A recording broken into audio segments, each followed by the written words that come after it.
Salam KB. Berencana itu keren.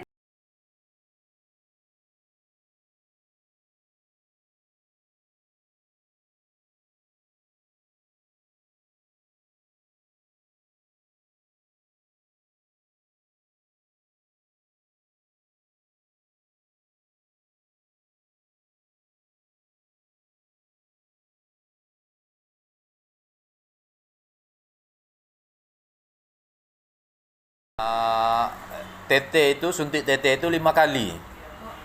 Hah? Adik-adik masih gadis sebelum.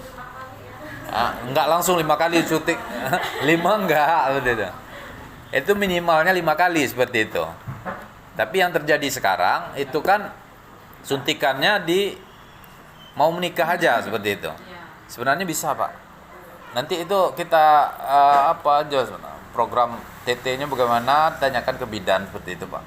Apa di remajanya nanti di apa Karang Tarunanya seandainya ada program seperti vaksin ini, vaksinisasi ini, kita TT seperti itu. TT itu menghindari terjadinya itu kan kalau seandainya ada kelukaan, ini mohon maaf ya Pak, Ibu, Dedek, terjadi kelukaan saat senggama pertama seperti itu. Senggama pertama terjadi infeksi, terjadilah tetanus kata Mbak tadi ya. Jadi menghindari itu agar tidak terjadi, karena yang perempuan ini risiko tinggi terhadap kanker seperti itu. Kalau terjadi infeksi, terjadi pendarahan saat senggama pertama, terjadi infeksi, itu kan bisa menimbulkan kanker kalau tidak diobati dengan baik dan benar seperti itu. Harapannya seperti itu, Ibu. Untuk TT itu jangan takut. TT itu bukan KB. KB itu setelah. Bukan, pemahamannya salah deh. Dia TT-nya yang disuntik kan ini takut dia. Enggak. TT di sini, tetap di lengan seperti itu. Bukan TT-nya yang disuntik ya. Tetehnya yang disuntik seperti itu. Jadi TT tidak perlu ditakuti sebenarnya, sama dengan vaksin seperti itu. Vaksin COVID kan nggak perlu ditakuti. Ada kejadian itu di luar perkiraan manusia lah. Itu kuasa Tuhan yang lebih dominan di situ seperti itu. Jangan takut ya, adik-adik ini yang sudah daftar di kecamatan. Sudah sidang di KUA? Belum.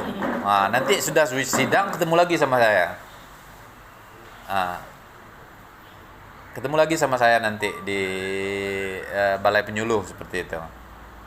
Nanti sekarang pembukaan awal, nanti tanya dengan pasangannya, tanya. Jangan sampai pasangannya tidak tahu seperti itu. Alat obat KB itu apa, pencegahan stunting itu apa, 1000 hari pertama kehidupan itu apa. Nanti tanya. Jadi adik-adik ini rasanya sudah mempunyai smart HP semua. Smart HP apa? Smartphone apa? Android. HP pintar ya. Masa kalah dengan HP-nya? Orangnya pasti lebih pintar dari HP. Seperti itu. Jadi kepintaran HP ini, apa yang ada di dalam HP ini bisa adik-adik terapkan di kehidupan seperti itu. Treatment untuk memiliki anak cewek, anak lanang, mengatur jarak kelahiran tadi ada semua di sini. Di HP pintar seperti itu. Ada yang lain untuk pertanyaan-pertanyaan? Pak RT-nya apakah siap mensosialisasikan kepada masyarakatnya nanti untuk, atau Pak RT-nya sendiri yang bisa mendampingi nanti ke remajanya? Pak RT mendampingi sebenarnya Pak Kades sudah senior sebenarnya untuk pendampingannya. Mantan Pak Kades.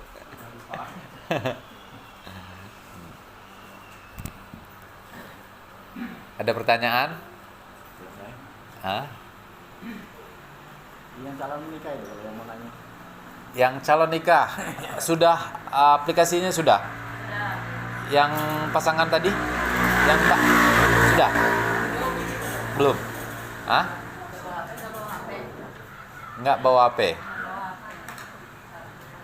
Hah? HP-nya mati. Kami apa Pak? Bisa mendekatkan diri? Nah, dibahas itu. Ininya apa? Nah, Porsinya apa? dibahas.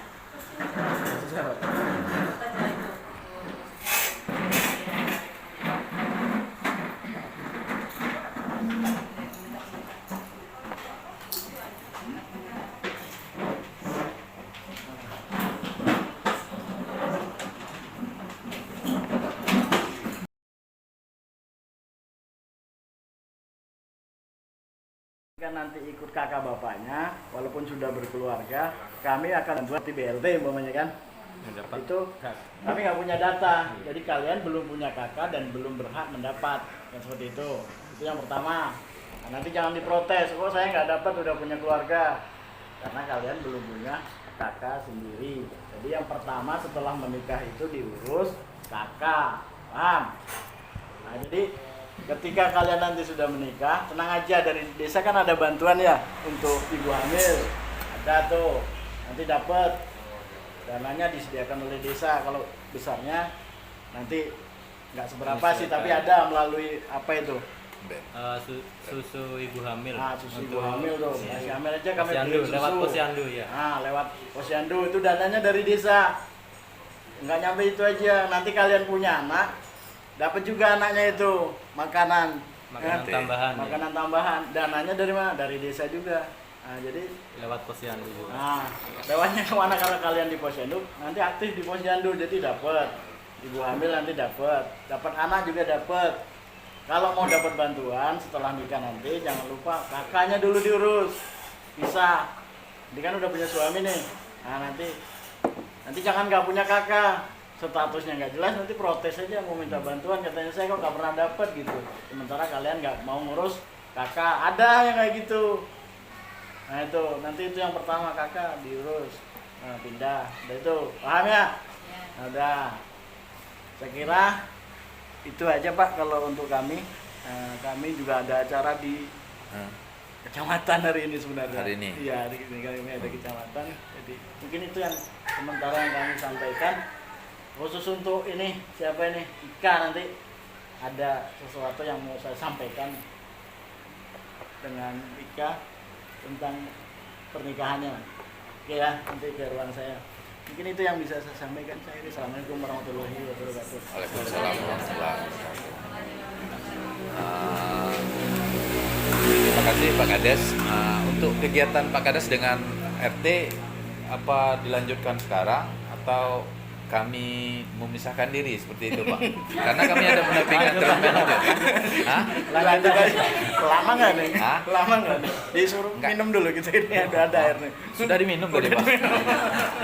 Malah udah diminum duluan udah itu. Ya ada kegiatan Pak RT tentang kegiatan-kegiatan ke pemerintahan, kami biarlah kami di luar aja seperti itu. Saya kira enggak. Nah, kalau memang disatukan itu lebih bagus lagi sebenarnya, karena bapak-bapaknya ini sering kelupaan tentang KB, perencanaan keluarga, khususnya alat obat kontrasepsi. Kalau peningkatan ekonomi keluarga, peningkatan SDM keluarga, mungkin bapaknya sudah memberikan ya, sudah nafkah lahir batin lah ya Pak, sudah semua seperti itu. Cuma mengetahui atau menganjurkan istrinya menggunakan alat KB itu sebenarnya yang namanya keluarga ya Pak. Nah, yang namanya keluarga itu adalah dua kepala yang disatukan. Nah, nanti terdiri dari anak-anak. Itulah keluarga seperti itu. Nah, jadi untuk mengetahui tidak hanya tentang alat obat, yang khususnya tentang yang kami bawa, program yang kami bawa, tidak hanya alat obat kontrasepsi itu hanya dibebankan kepada ibu-ibunya saja seperti itu. Jadi kepada bapak-bapaknya juga harus mengetahui seperti itu. Terus masalah program nanti yang 3 bulan pendampingan dari tim pendamping keluarga itu Pak, pendamping pencegahan stunting itu. Saya harap seperti itu. Karena kita juga tidak mau rasanya kita di desa Manjunto Jaya ini tidak mau dicap nanti sekecamatan atau sekabupaten jadi desa yang terbanyak atau peningkatan stuntingnya lebih tinggi dari tempat-tempat lain, dari desa-desa atau kecamatan lain seperti itu. Karena kita menjadi sebuah ketakutan lah pemerintah itu karena SDM atau pemberdayaan masyarakat itu terhambat oleh stunting ini seperti itu, Pak. Jadi harapan kita Pak Kades, perangkat dan RT nanti juga menyampaikan kepada masyarakat bahwa bahaya stunting itu terhadap anak-anak kita dan keturunan kita. Kita harapannya mendapatkan keturunan-keturunan yang bagus, yang berdaya saing bagus nanti.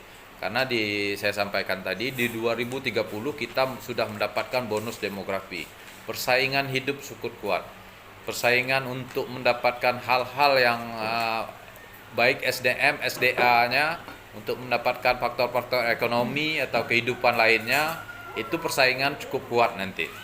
Karena jumlah manusia produktif itu sudah semakin meningkat, sudah banyak seperti itu. Jadi adik-adik pun yang perempuan nanti, adik-adik yang perempuan ini produktif juga ya. Produktif juga karena karena masa-masa kekuatan atau masa-masa mudanya seperti itu. Jangan nanti cuma di rumah tidak melakukan peningkatan ekonomi keluarga seperti itu.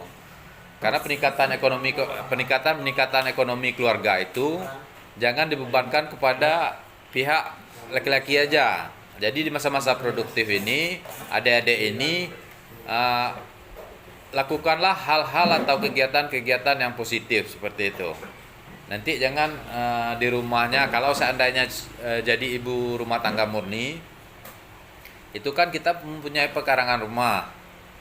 Pekarangan rumahnya kan kalau masih di desa itu kan masih luas ya Pak, masih luas. Nah, kalau di kota aja masih sempit, itu sudah ada yang namanya sama mantan Pak Kades dulu itu sudah mungkin bisa belajar juga tentang tanaman buah atau sayur ya Pak, tanaman sayur di dalam di pekarangan, di dalam pot seperti itu.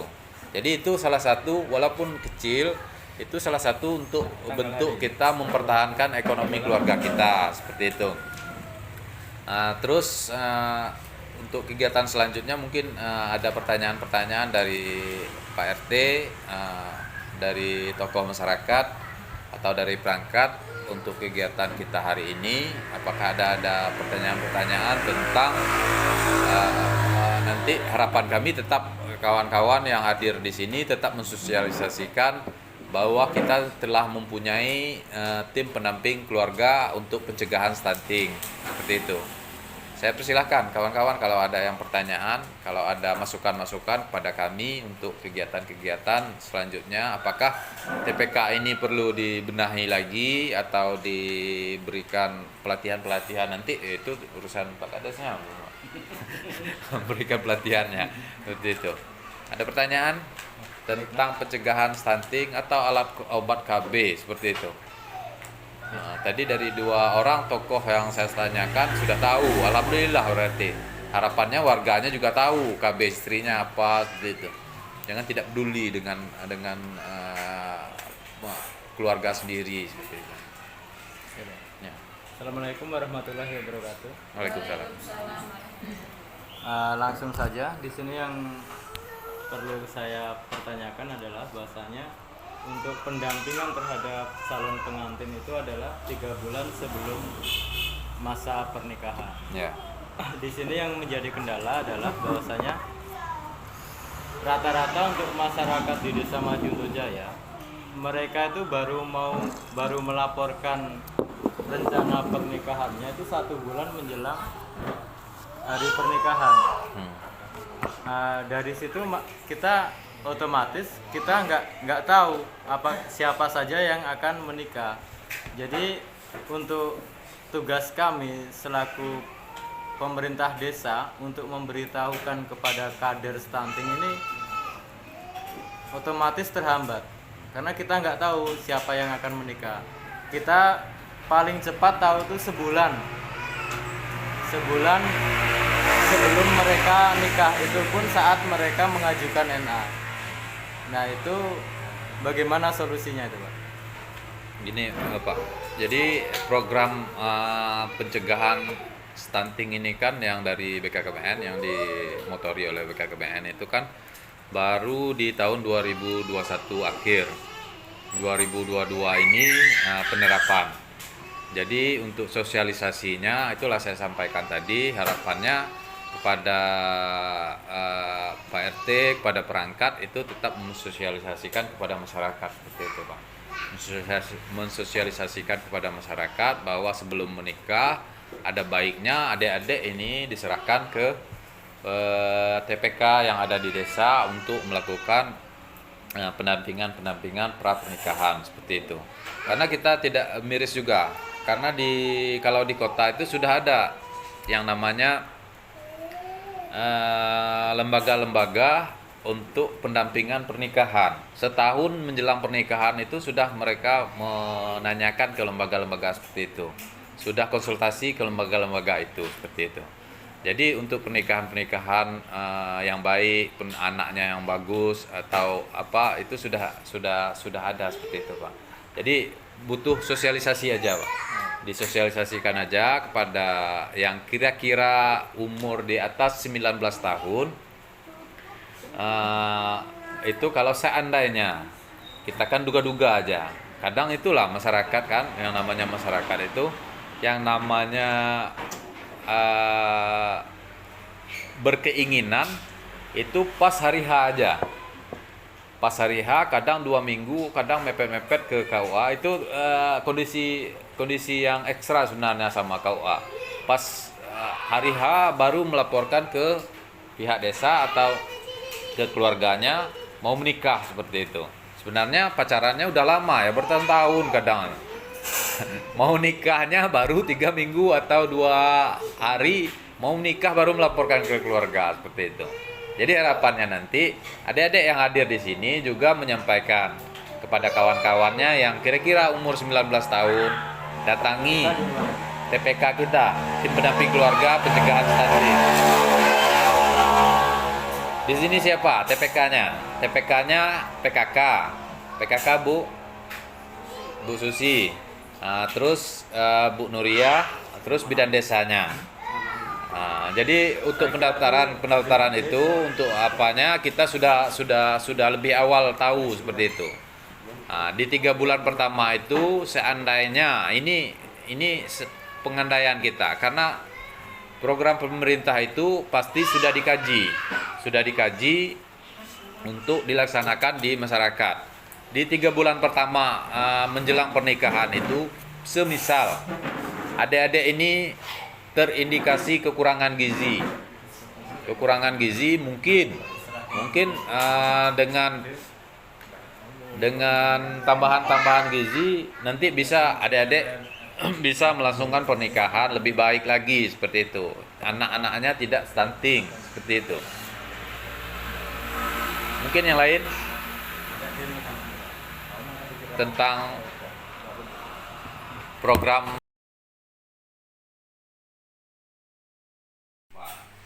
Jadi adik-adik itu diharapkan kalau sudah ada tanda 2 ya.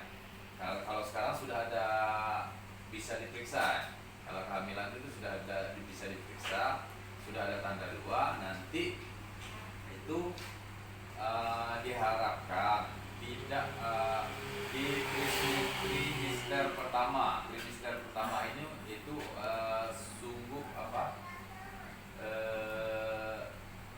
mungkin adik-adik ada yang mual-mual atau muntah ya, muntah di saat trimester pertama untuk masa-masa kehamilan itu dianjurkan tetap melaksanakan gizi seimbangnya.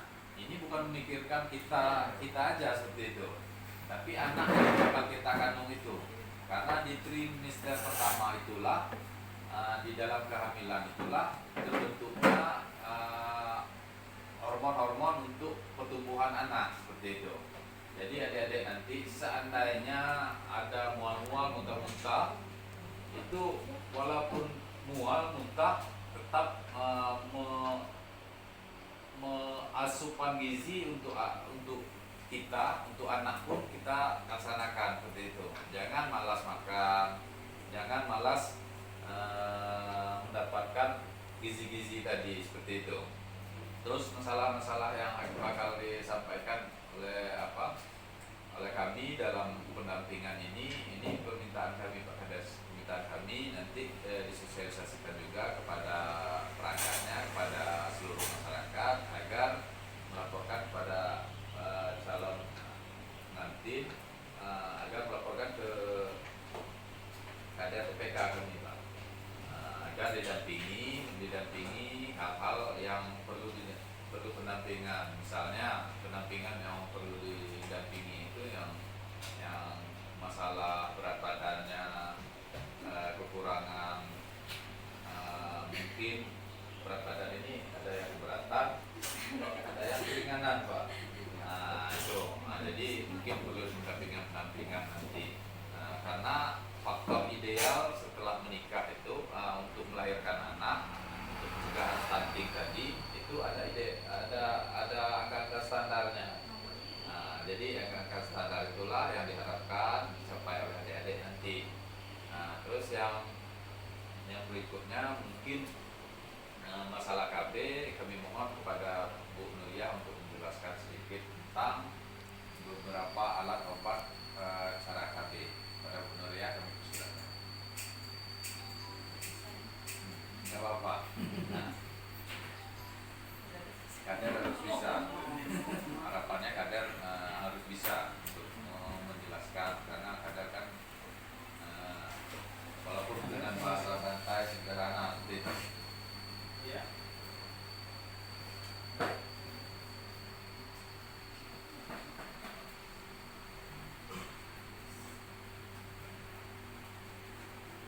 Adik-adik ada yang belum yang udah ber-KB? Belum ada. Nanti setelah melahirkan dianjurkan mengatur jarak kelahiran. Waalaikumsalam.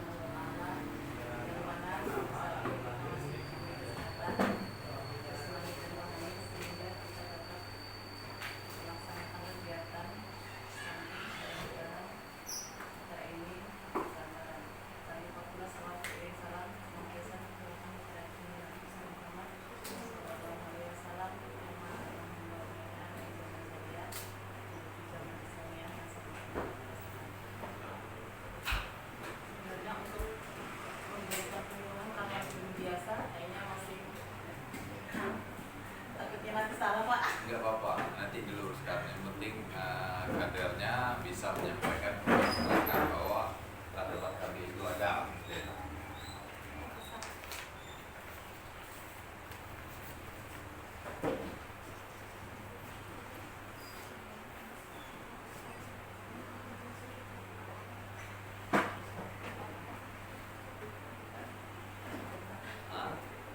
Enggak apa-apa. Ya saya nerangkan kan. Enggak apa-apa. Ya, kader Apa kami itu KB? dalam Sebenarnya pertemuan. KB itu kan singkatan dari keluarga berencana. Cuman di dalam KB itu ada apa tuh? Bermacam Alat program. bermacam-macam alat KB.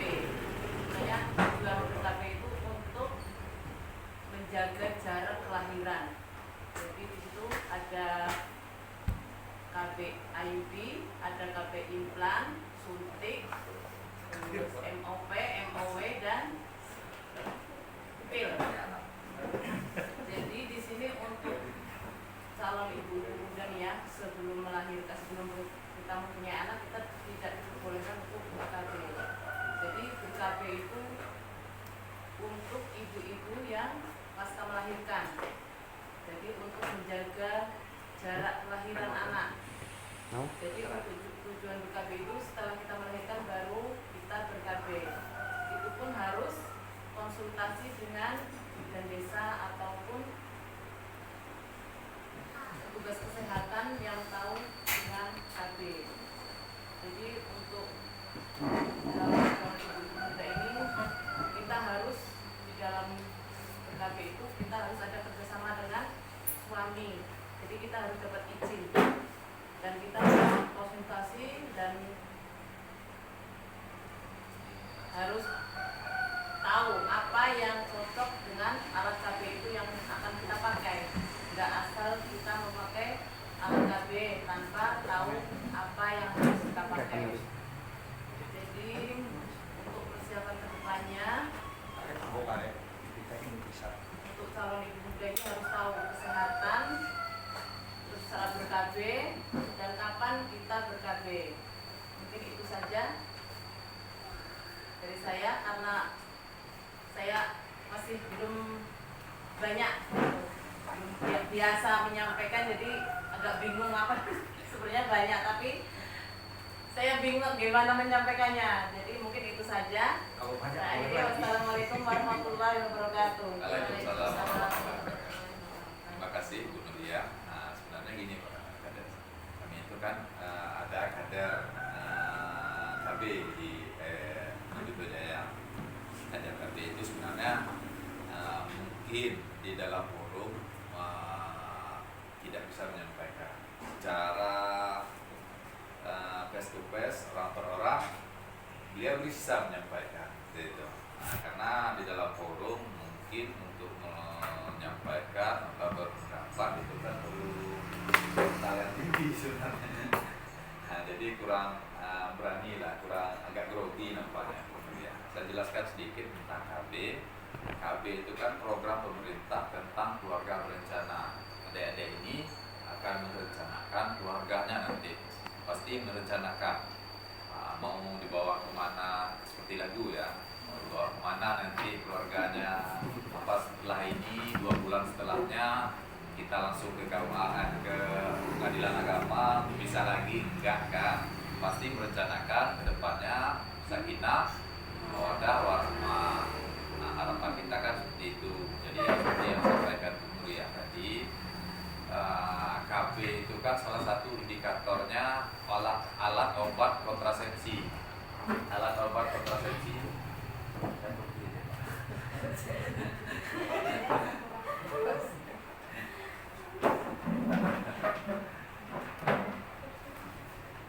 Nah, jadi alat obat kontrasepsi itu salah satu indikator aja. Indikator. Ngomong. Ya kan? Jadi orang ini.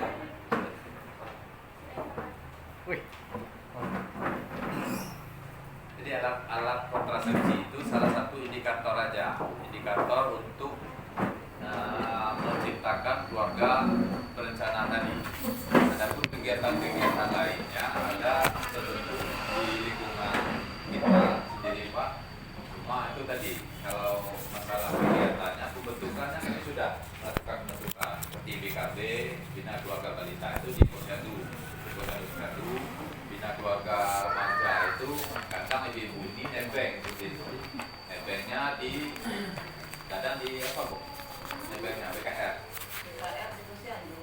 Kalau BKR di Majelis Taklim. Majelis Taklim. Ada yang namanya Bina Keluarga Lansia. Lansia di Majelis Taklim juga ya? Di Majelis Taklim ada, di ini apa tuh? Kegiatan lansia ada. Kegiatan lansia ada seperti itu Pak. Terus PPKA, usaha peningkatan perekonomian keluarga asetor seperti itu. Untuk meningkatkan perekonomian, untuk peningkatan perekonomian itu berupa kelompok-kelompok mereka atau apa, itu kita jelaskan untuk meningkatkan ekonomi keluarga. Seperti yang dicanangkan Presiden itu, kita ini di 2030 memasuki bonus demografi. Di bonus demografi itu kita itu usia produktifnya usia 16, taruhlah 15 tahun sampai 65 tahun itu kan masa-masa produktif. usia produktif itu sedang banyak-banyaknya di kita. Kalau kita tidak bisa memanage, mengatur usia-usia produktif itu bakal rugilah negara kita seperti itu. Kerugiannya apa? Karena kemajuan dari negara kita, kemajuan dari penduduk kita, SDM-nya itu bakal tidak tercapai. Sedikit tentang KB tadi, program pengaturan jarak kelahiran tadi, adik-adik ini di sini kami hanya mengenalkan. Nah itu diantaranya sudah disampaikan Bu Nuriyah tadi. Nah itu ada yang hormonal dan non hormonal, ada yang KJP dan hormonal itu yang hormon, yang non hormonal itu yang tidak pakai hormon seperti itu. Yang KJP itu dan non KJP. KJP itu metode kontrasepsi jangka panjang dan metode kontrasepsi jangka pendek. Nah, yang jangka panjangnya itu terdiri dari implan, IUD, MOW dan MOP. Kalau implan itu termasuk dalam hormonal. Nah, implan sudah pernah dengar adik-adik? Ini khusus untuk adik-adik, tapi Bapak RT-nya juga perlu tahu juga ya Pak. Nah, jadi ada yang pernah dengar nggak implan seperti itu? Nah,